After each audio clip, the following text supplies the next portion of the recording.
And there is visuals on the screen, viewers. As you can see, D. Gukesh, who's now been honored. We're also seeing this is happening in Chennai, where Udayanadi Stalin, the Honorable Deputy Chief Minister of Tamil Nadu, is present there. And we're also seeing others who...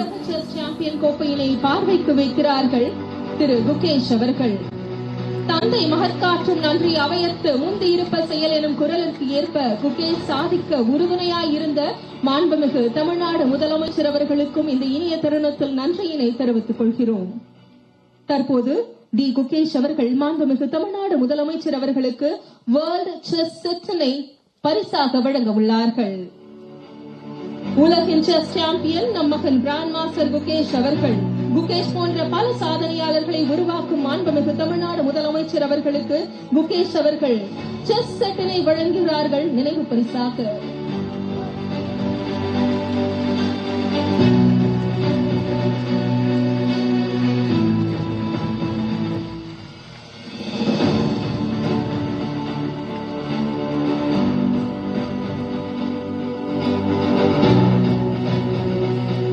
வயதில் 18வது உலக chess சாம்பியனாக நமக்கு பெருமை சேர்த்துள்ளார்கள் குகேஷ் அவர்கள். உலக சாதனையாளர்கள் தமிழ்நாட்டிலிருந்து உருவாகுகின்றனர். சர்வதேச போட்டிகளை தமிழ்நாட்டில் நடக்க வைத்து விளையாட்டு வீரர்களுக்கு ஊக்கமும் உறுதுணையும் அளித்து இன்னும் பல சாதனையாளர்களை திராவிட மாடல் அரசு உருவாக்கும். திராவிட மாடல் அரசின் மாண்புமிகு தமிழ்நாட்டின் துணை முதலமைச்சர் அவர்களை வரவேற்புரையாற்ற அன்புடன் அழைக்கிறோம்.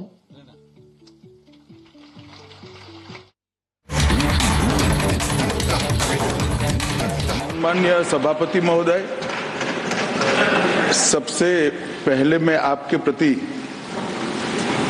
आभार का भाव प्रकट करना चाहता हूं कि इस महत्वपूर्ण चर्चा में आपने मुझे हिस्सा लेने का मौका दिया है। महोदय, ये चर्चा जो है, ये चर्चा एक और तो हमारे संविधान के कारण हमारा देश इतना कितना आगे बढ़ा इसका जनता को एहसास कराएगी। दूसरी ओर हमारे संविधान की मूल भावनाओं के कारण ही 75 साल में लोकतंत्र के मूल पाताल तक गहरे गए हैं, इसका भी एहसास होता है। और तीसरी ओर ये भी मालूम पड़ता है, जब संविधान की भावनाओं को दरकिनार कर कर कोई अपने लिए संविधान को तोड़ मरोड़ कर आगे चलने का प्रयास करता है, तो किस प्रकार के अकस्मात और किस प्रकार की दुर्घटनाएं होती हैं। इस सभी दृष्टि से देखें तो संविधान की दोनों सदन में जो चर्चा हुई है, वो चर्चा एक प्रकार से हमारे किशोरों के लिए, हमारी युवा पीढ़ी के लिए आने वाले दिनों में ये दोनों महान सदन में बैठकर देश का भविष्य का निर्णय करने वालों के लिए बहुत शिक्षणात्मक रहेगी, ऐसा मेरा मानना है।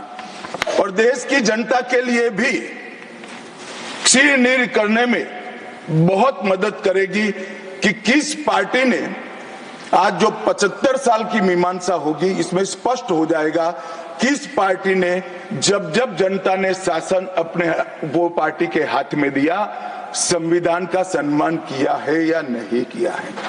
मान्यवर, बहुत लंबी आजादी की लड़ाई के बाद हम आजाद हुए।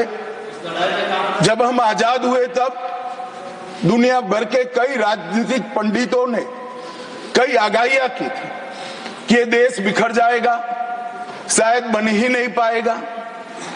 कुछ लोगों ने ऐसी आगाही की थी कि यहां डेमोक्रेटिक वैल्यू प्रस्तापित हो ही नहीं पड़ सकते, एकता हो ही नहीं सकती और ये देश आर्थिक रूप से कभी भी आत्मनिर्भर नहीं हो पाएगा। और आज जब 75 साल के समय के बाद संविधान को स्वीकार करने के बाद पीछे मुड़कर देखते हैं, तो सरदार पटेल का मैं धन्यवाद करना चाहता हूं कि सरदार साहब के अथक परिश्रम के कारण आज देश एक होकर मजबूती से दुनिया के सामने खड़ा।